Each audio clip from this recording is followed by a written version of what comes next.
Hello friends, we are going to discuss the multiple inheritance in this lecture. In last lecture we discussed the same point, multiple inheritance, with one example. In that example we have created one class, that is class 3, from class first and class second. So we are going to use this class first and class second as our base class for class 3, and then we perform some operations like we call this first function, we call this second function, and we call this add function. Apart from that, we discuss uh, how we call constructor and destructor in case of multiple inheritance or in case of inheritance. Now in today's or in this particular video we are going to discuss another example of multiple inheritance so that you will understand it properly, how multiple inheritance work in real-time program. Or so this is our second example of multiple inheritance. In this particular example, we are going to discuss how multiple inheritance is worked in real time.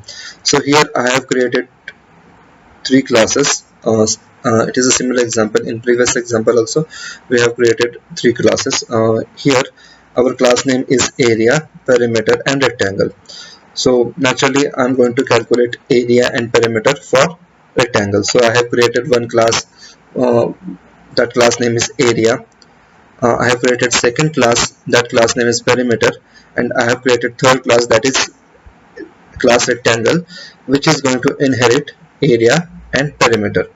Now let's see one by one. Class area is consisting of one function, that is int get area. That means this function is integer get area function. So integer is nothing but the return time. That means this function is going to return some value which is integer, and this function is having parameter L and B.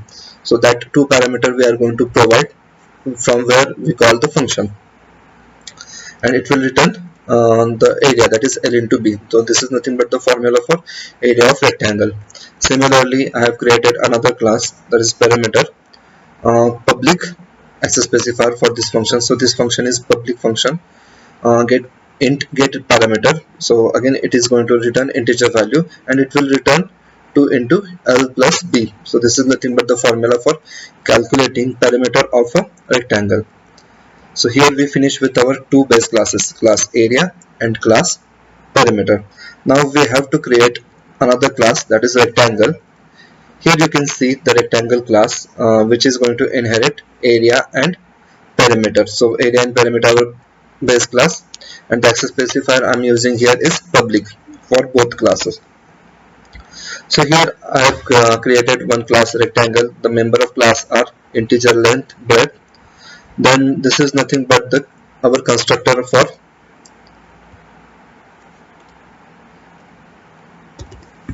class rectangle. So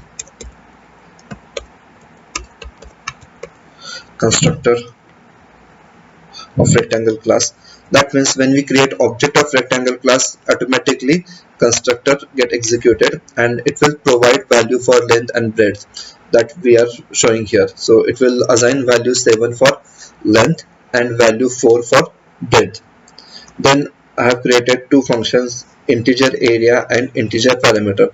That means we are going to call a function from base class. So here you can see it will return value. अब ये function क्या call करेगा? When area function is called, what will happen? It will call get area function by passing these two parameter, length and breadth.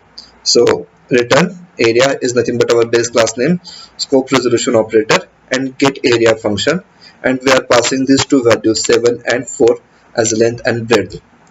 So as soon as this function get called, what will happen? It will call this function, and it will take return value, that is L into B. That value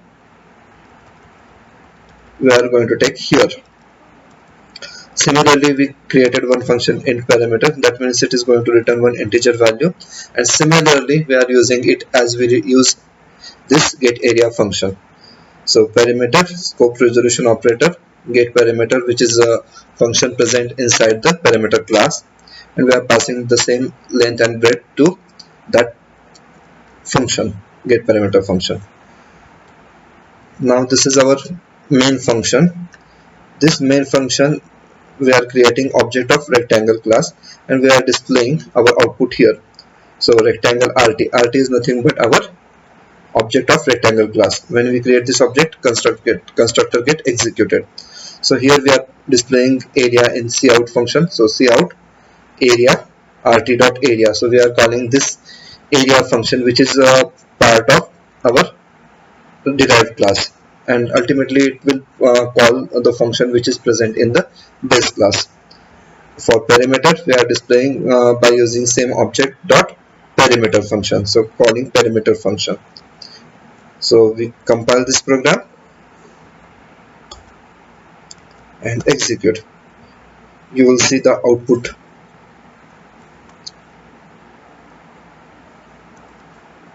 Area 28 and perimeter 22.